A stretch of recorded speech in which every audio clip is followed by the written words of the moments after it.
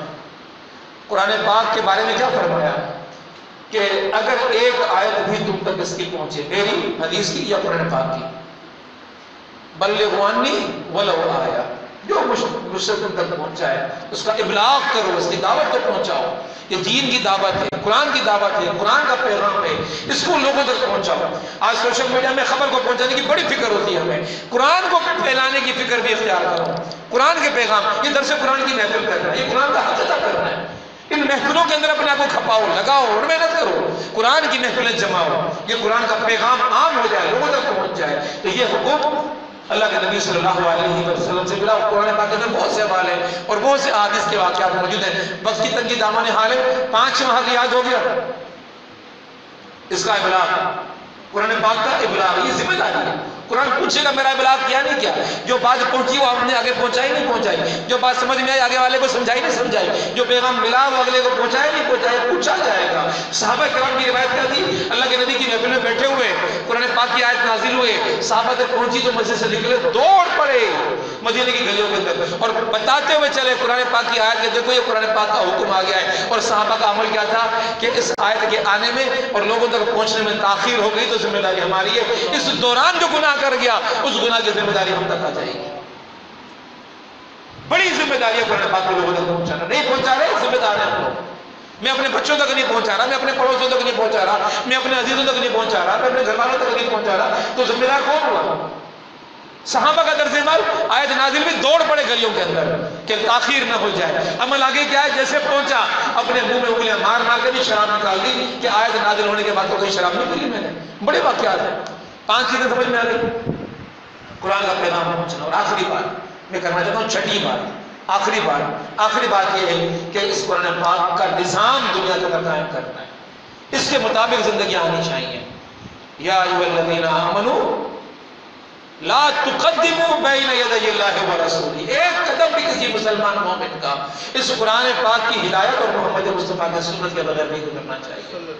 بہت اہم بات، بہت اہم بات، یہ نظام قرآن کا نظام، قرآن کا نظام۔ اسی لیے سید مودودی رحمۃ اللہ نے فرمایا کہ ایک ہاتھ میں قرآن اور دوسرے ہاتھ میں تلوار لے کر نکل لو، اللہ کی راہ کے اندر نکل۔ اور صحابہ نے یہی کیا، اس قرآن کے پیغام کو لے کر نکلے اور دنیا میں قائم کرنے کی جدوجہد کی۔ قرآن کو دنیا میں قائم کرو، قرآن کے پیغام کو دنیا میں قائم کرو، قرآن کے احکامات کو دنیا میں قائم کرو، اور جہاں جہاں قرآن کے احکامات ٹوٹ رہے ہیں وہاں وہاں جدوجہد کرو اس قرآن کو قائم کرنے کے لیے۔ اسی کو اقامت الدین کی جدوجہد کہا جاتا ہے، اس جدوجہد کو اختیار کرو۔ میرے دوستوں بھائیوں، میں نے اپنا کافی وقت لیا، ابھی میری گفتگو کے اندر اختتامی لمحات کے اندر مجھے اس شب قدر کی دعاؤں کا بھی ذکر کرنا تھا اور مزید فضیلتوں کا بھی ذکر کرنا تھا، لیکن چونکہ وقت پورا ہو چکا ہے لہٰذا میں آپ کے سامنے صرف یہی گزارش کروں گا کہ ان 6 حقوق کو اگر آپ نے یاد کر لیا تو یقیناً ہمارے لیے آخرت میں نجات کا ذریعہ بن سکتا ہے۔ آپ لوگ پریشان نہ ہوئیے گا، یہ ساری گفتگو میرے یوٹیوب چینل پہ میں رکھ دوں گا آج اور کل کے اندر انشاءاللہ۔